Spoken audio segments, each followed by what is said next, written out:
신앙생활을 하다 보면 하나의 소원이 생깁니다.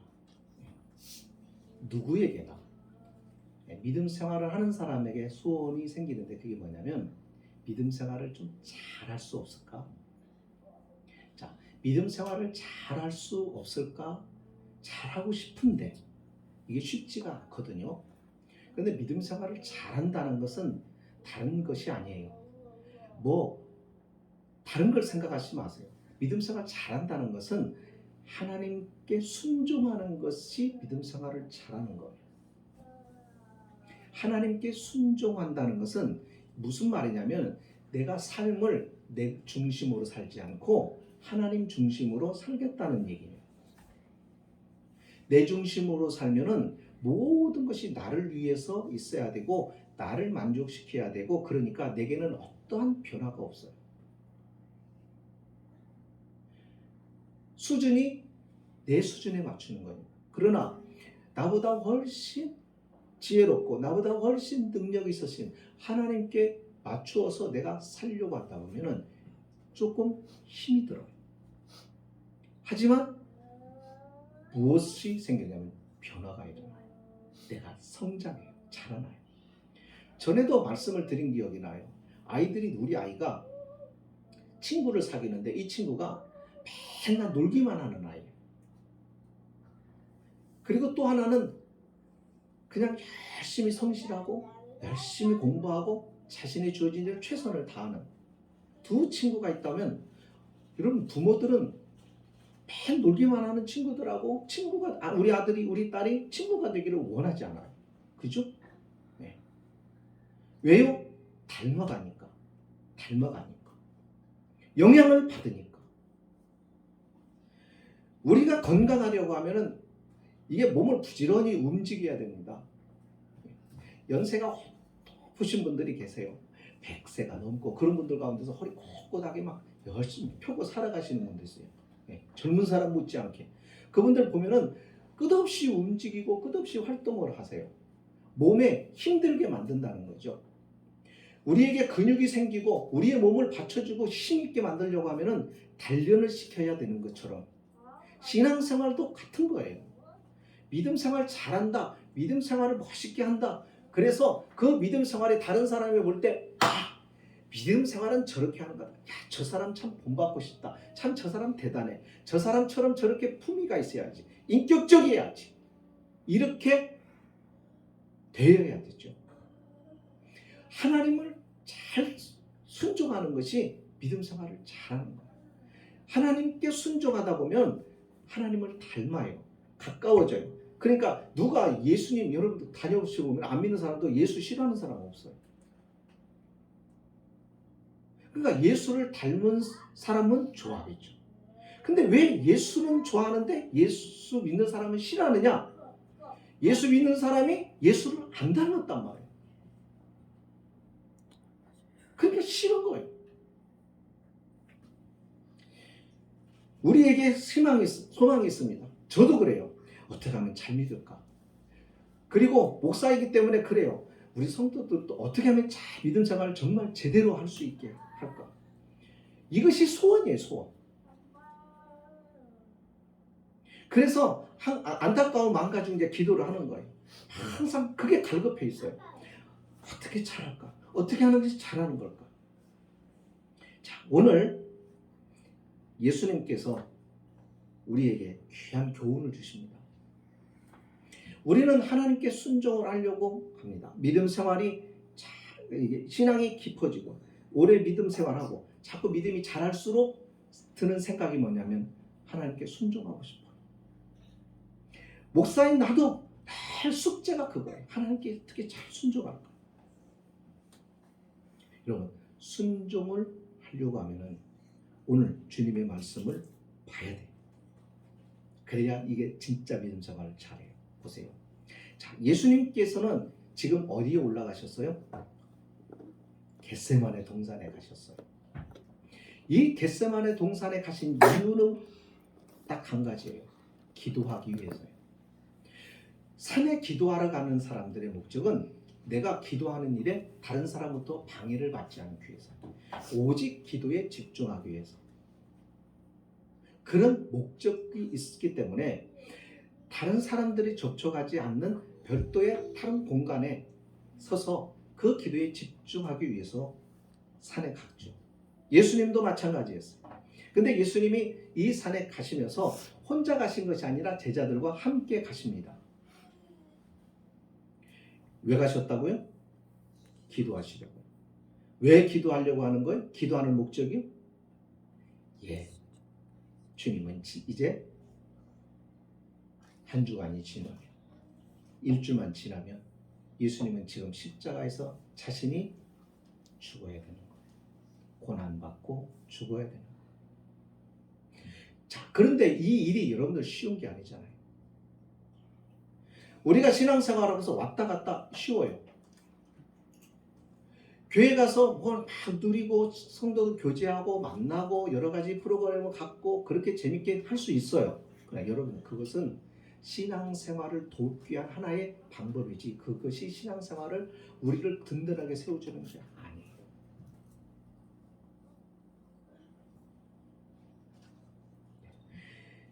우리가 예수님께서 지금 겟세마네 동산에 가시면서 제자들을 데리고 가시는 것은 주님이 앞으로 일어날 일에 대하여 준비하시기 위해서입니다. 어떤 일이 일어날 것인가를 주님은 아시고 제자들은 몰라요. 여러분, 내가 시한부 인생의 판정을, 시한부 삶을 산다고 의사로부터 판정을 받았어요.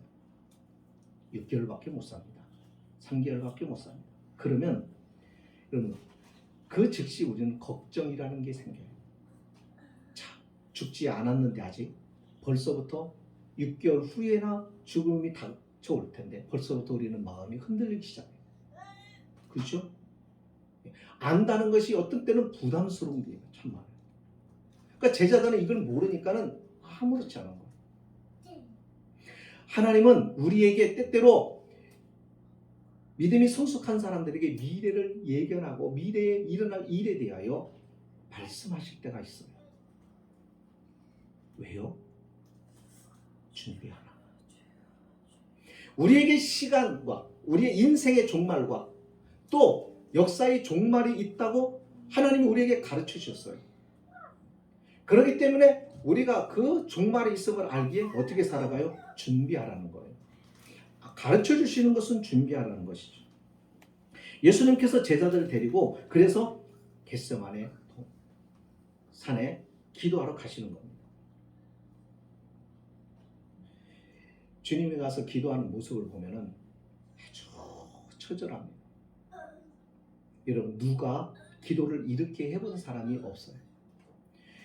땀은 흘려도, 콧물은 쏟아지고 눈물은 쏟아지기까지 해도 땀이 핏방울이 될까? 그러니까 진액이 다 빠질 정도로 그렇게 기도에 집중하고 열심히 낸 기도는 주님밖에 없어요.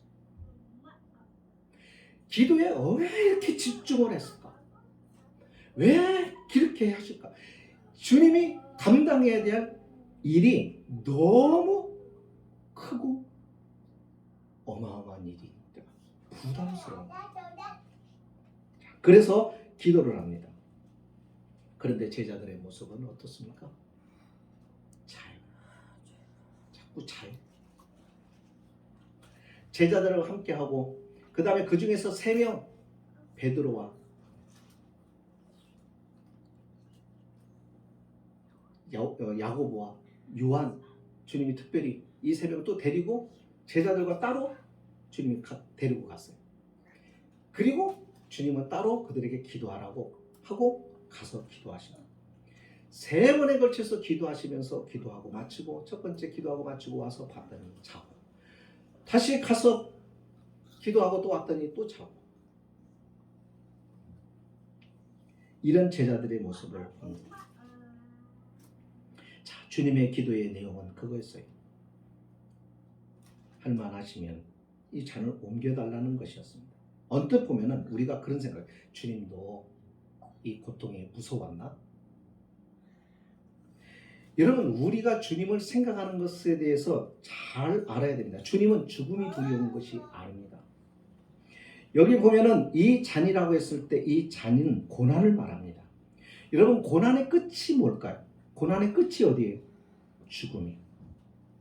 죽으면 인생의 모든 고달픔이, 인생의 모든 어려움들이 끝나요. 그래서 사람들이 자신의 이 삶이 피곤하고 힘들고 견디기 어려우면 이걸 끝내고 싶어서 죽음을 자신이 선택한단 말이에요. 고난의 끝은 죽음이에요. 근데 그 죽음의 의미를 사람들이 모르고 그냥 고난만 끝난다라고 생각하고 자신의 생명을 끊어버려요. 죽어요. 이게 바보 같은 짓입니다. 죽음에 대한 이해가 부족하기 때문에. 죽음은 단순히 그냥 목숨을 끊어서 없어지는 게 아니라, 인생은 없어지는 존재가 아니란 말이에요. 영적인 존재라.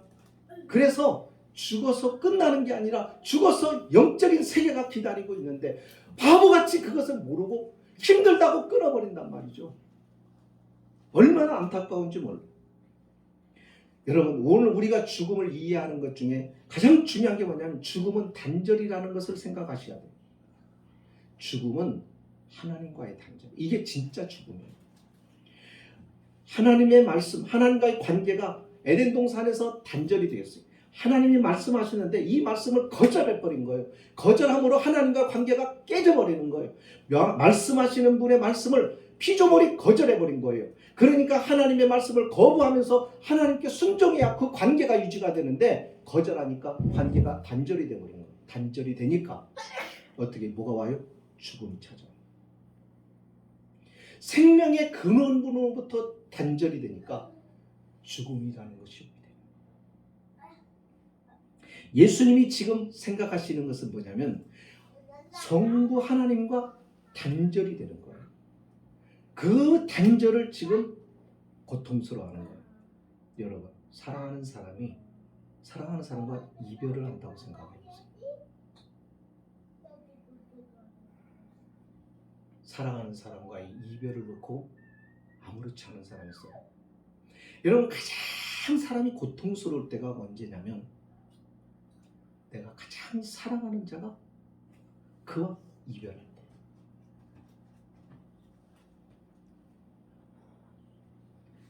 그게 누군지 아는데 가장 사랑하는 거. 이 세상을 우리가 살면서 내가 가장 사랑하는 사람이 애인이 아니에요. 남편과 부인이 아니에요. 누구세요? 자식이에요.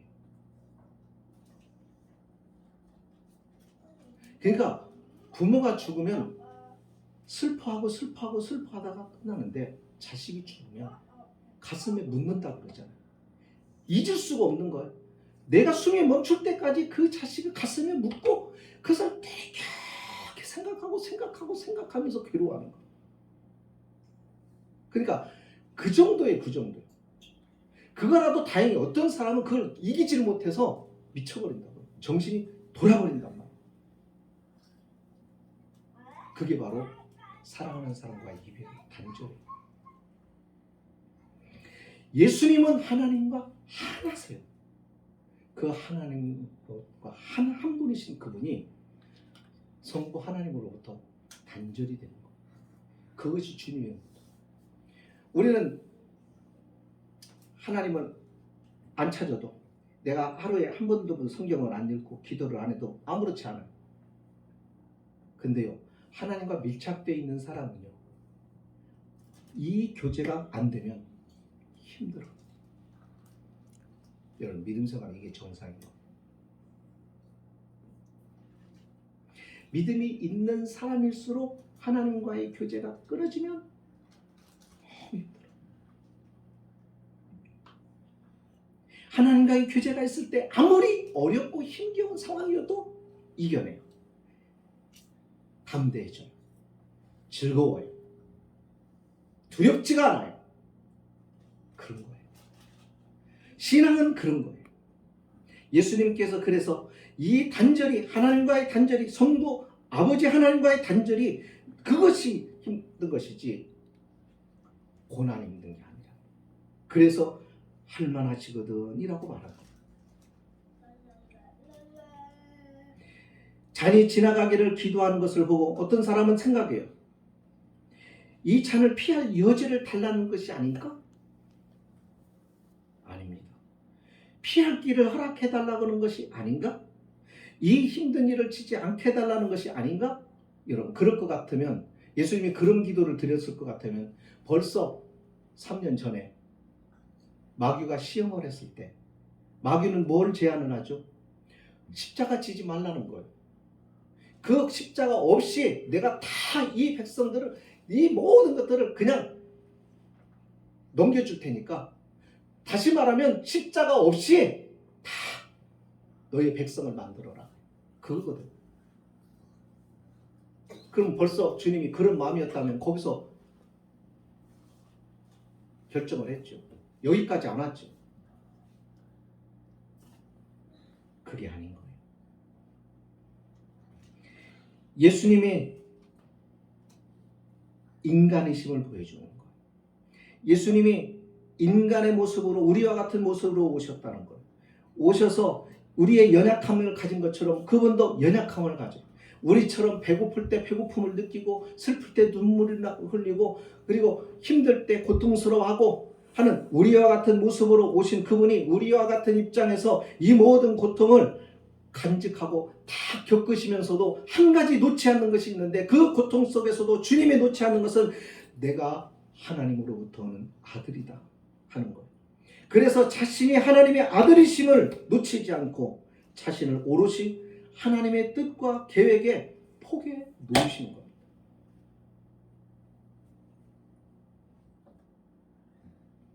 이게 믿음을 가지고 영적으로 살아가는 사람들의 모습이에요.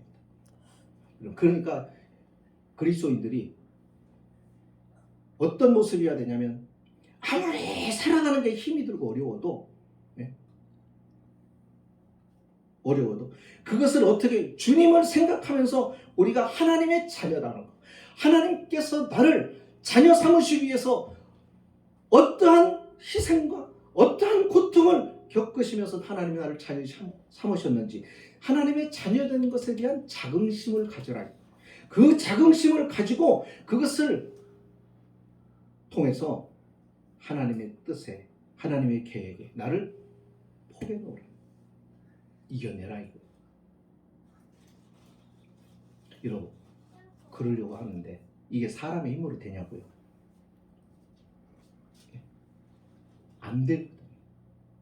그래서 하나님의 도우심이 필요한 거예요. 그게 뭐예요? 도움 요청의 기도라죠. 예수님의 제자들을 보세요. 예수님이 기도하라고 당부를 했는데 그들은 다 모두 잠에 빠졌습니다. 나와 함께 한 시간도 깨어있을 수 없더냐?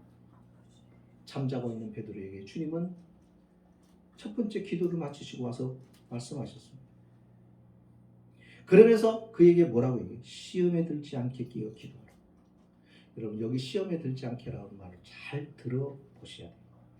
지금 제자들을 예수님이 데리고 함께 와서 기도하려고 오셨는데, 기도하는 것은 예수님이 십자가 지니까 너 나를 위해서 기도해 주어라, 나에게 기도를, 나를 위해서 기도에 마음을 같이 해줘라, 이런 뜻이 아니에요.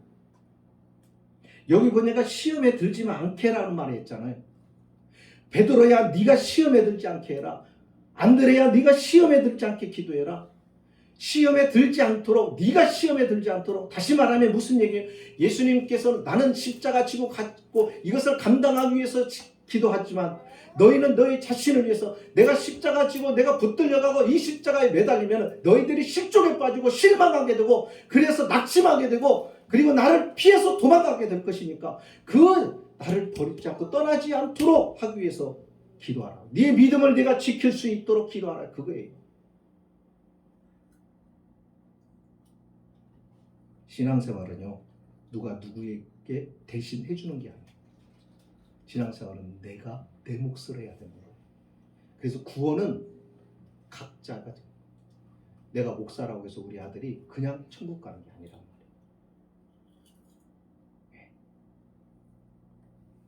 지금 그 얘기예요. 아무리 제자라고 해도 자신이 져야 할 몫이 있다. 그 몫을 지기 위해서는 자기의 힘으로 감당이 안 되는 거예요. 그래서 자기가 져야 되는데 자신의 힘으로 감당이 안 되니까 어떻게 해야 되는 거예요? 하나님의 도우심이 필요한 거예요. 그래서 하나님께 도움을 청하라. 그러니까 예수님과 제자들의 모습을 잘 비교해 보세요. 너무 대조적이잖아요. 그죠? 너무 대조적이잖아요. 예수님은 다가오는 십자가의 시련이 오니까 기도하며 그 시련을 이기기 위한 기도로 준비하고 있는 반면에 제자들은 까막눈에다가 그걸 모르니까 영적으로 감각도 없으니까 두려움도 없고 아무것도 없는 거예요. 그러니까 영적으로 나태해져 버리죠. 그죠? 그러니까 결국 결론이 어떻게 돼요? 나중에 보면 예수님은 꿋꿋하게 십자가를 져요. 그죠? 그 모든 수모를 다 이겨요. 견뎌요. 여러분 상상을 해보세요. 십자가에 벌거벗겨진 모습으로 매달려 있다고 생각을 해보세요. 거기다가 조롱을 받아요. 멸시를 받아요. 오만 가지 욕을 다 받아요. 공격을 받아요. 비참하죠. 그런데 그것을 어떻게 해요? 이겨내고 견뎌내요. 반면에 예수님의 제자들은요. 예수님을 붙잡아가는 순간에 그 동산에서 다 도망가 버립니다. 고난받으시는 주님, 붙잡히시는 주님과 같이 가기가 두려운 거예요. 자기도 죽음에 대한 두려움이 생기는 거예요. 그래서 예수님을 놔두고 팽개쳐고 도망가요. 죽을지언정 내가 주님을 떠나지 않겠다고 말했던 베드로도 도망가 버려요. 너무나 대조가 됩니다. 우리의 신앙생활도 보면은 그래요.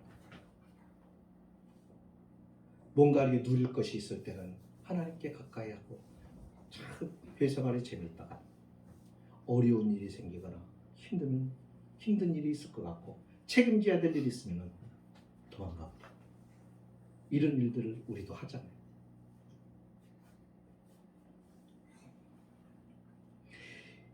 예수님의 제자 가운데 가룟 유다는요, 이 기도에 참석했을까요? 안 했을까요? 안 했습니다. 다 그 제자들이 와서 함께 그나마 기도는 못해 잠을 잘지언정 거기에 겟세마네 동산에 따라오기라도 했는데 가룟 유다는 아예 오지도 않았어요. 결국 그는 예수님을 배반했죠. 마귀에게 사로잡힙니다. 유다가 예수님을 팔아먹어서 유다가 예수님을 찔러서 예수님이 붙잡혀 간다고 생각하세요? 아니에요. 그것은 세상 사람들의 눈으로 볼 때 그런 거예요. 겉으로 볼 때 그런 거예요. 이것은 그게 아니에요. 예수님이 스스로 이 길을 가시는 거예요. 자신을 붙잡아 가도록 자신을 내어주는 거예요. 왜요?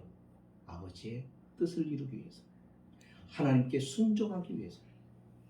이게 신앙생활이에요. 그때 예수님의 제자인 베드로가 칼을 빼들고 순간적으로 용기를 내서 예수님을 잡으려 오려고 한 대제사장의 종 말고의 귀를 쳐버립니다. 떨어진 귀를 주님이 그 귀에 붙여주시면서 오히려 칼을 쓴 베드로를 책망하시죠. 왜요? 베드로야, 너는 그게 용기가 아니야. 혈기야. 베드로야, 네가 갖고 있는 이 혈기는 하나님의 나라에 합당하지 않은 것. 하나님의 나라는 이렇게 혈기로 세워지는 것이 아니야. 그거예요. 만약에 너처럼 그렇게 혈기로 하나님의 나라를 세우고 네가 나를 지킬 수가 있다고 한다면 내가 하늘에 있는 12영도도 되는 12사단이 되는 천군 천사들을 통해서 내가 이들을 지금이라도 멸할 수 없는 줄 아느냐? 할 수 있는데 안 하는 거예요. 왜? 나는 아버지의 뜻을 위해서 순종하기로 하니까. 나는 그것을 위해서 왔고 나는 그 일을 할 거니까. 그러니까 혈기 부리지 마. 하나님은 이걸 무척 싫어하시거든요. 여러분, 모세도요, 가나안 땅에 못 들어갔어요. 왜 못 들어갔어요? 혈기를 부린 거예요. 그렇게 온유한 사람인데도. 그냥 혈기 부린 거 그거 하나 딱 그것 때문에 가나안 땅에 못 들어갔다. 그럼 우리가 신앙생활을 어떻게 해야 되는지를 우리가 잘 알아야 돼요.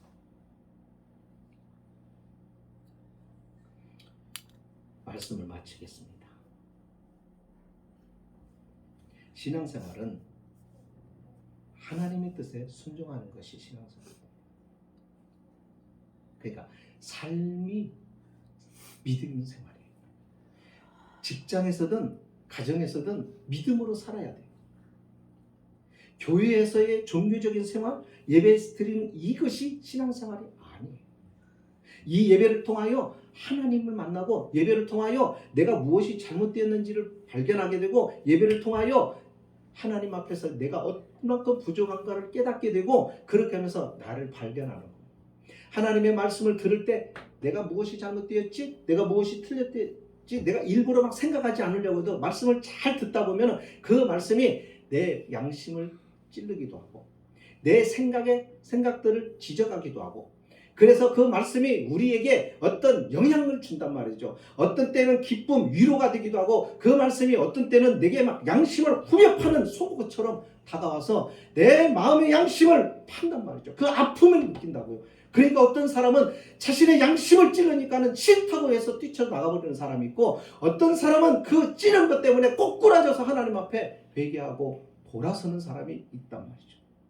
하나님의 사람은 말씀 앞에 꼬꾸라지는 사람. 그게 순종이죠. 그렇게 해서 자신을 드려. 이게 신앙생활이란 말이에요. 그러니까 교회 안에서만 믿음생활 잘하면 소용없어요. 교회 안에서뿐만 아니라 교회 밖에서도 우리는 그리스도인으로 살아가고 믿음으로 살아가야 되는 거예요. 그러니까 이게 쉬운 게 아니에요. 때로는 사람들이 조롱을 한다고요. 그 조롱과 수치를 이겨낼 수 있는 방법이 우리가 용기를 내서 되는 게 아니라 하나님이 그것을 감당하고 이길 수 있는 담력과 믿음과 확신을 주신단 말이에요. 그래서 그걸로 이기는 거예요. 순종이 쉬운 게 아니에요. 언뜻 보면 순종이 쉬운 것 같다면 순종이 안 가요. 이 교회에 다니는 사람들도 순종하는 사람들이 많지 않아요. 순종하기 위해서는 반드시 기도를 해야 돼요. 기도가 없으면요 순종할 수가 없어요. 하나님께 순종하기 안 하면 그럼 그는 믿음 생활 자체가 아닌 거예요. 그러니까 천국 가보면 저 사람 교회 열심히였는데 왜 천국에 안 갔지? 그런 사람이 있고 우리가 볼 때 저 사람은 신앙생활을 하는가 안 하는가 잘 몰랐겠다 그랬는데 그런 사람이 또 천국에 왔다. 왜요? 겉으로 하는 게 아니라 진심으로 하고 중심에서 해야 돼요. 그러니까 교회 다니면 다 천국 가는 게 아닌 거예요. 성경 어디도 그런 말 없어요. 예수를 믿는 거예요. 예수를 믿는다는 것은 예수를 따르는 거예요. 예수께 순종하는 거예요. 근데 그 순종이 예수님 뭐라고 그랬어요? 네 자신을 부정하고 날마다 네 십자가를 지고 나를 쫓을 것이다. 그러니까 사람들이 다 그게 십자가가 져야 되고 무겁고 그러니까는 다 주님 버리고 떠나버리는 거예요. 그러니까 거기는 구원이 없는 거예요.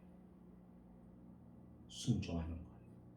주님의 말씀을 믿고 따라가는 거예요. 거기에 구원이 있는 거예요. 그러니까 이게 쉽지 않으니까 내 힘으로 감당이 안 되니까 내 힘이 아닌 하나님의 능력을 덧입어야 되는 거예요. 그분의 도와주신단 말이에요.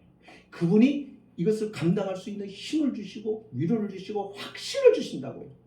너 그 길을 갈 때 하나님이 격려해 주신다고 하나님이 박수를 쳐주고 응원해 주고 하나님께서 함께 하시니까는 두려움이 없어지는 거예요. 그렇게 순종을 해가는 거예요. 이게 믿음 생활이죠. 자, 이 말씀을 통해서 오늘 우리는 하나님 앞에 어떠한 모습의 성도인가를 우리 스스로가 바라보고 정말 주님의 말씀 하나님께 순종하며 가는 주님처럼 나도 순종하기를 원합니다. 근데 하기를 원한다고 되는 게 아니라 뭐가 있어야 된다고요? 하나님께 기도해야 된다. 도와주세요. 하나님 도와주세요. 주님이 도와주셔야 돼요. 주님의 은혜로 붙잡아 주셔야 돼요. 그럴 때 그분이 도와주시고 그분이 함께 주셔서 견디고 이겨고 그래서 성취해 가는 것이 신앙생활입니다. 이와 같은 믿음의 승리가 저와 여러분에게 있기를 바랍니다. 기도하십니다.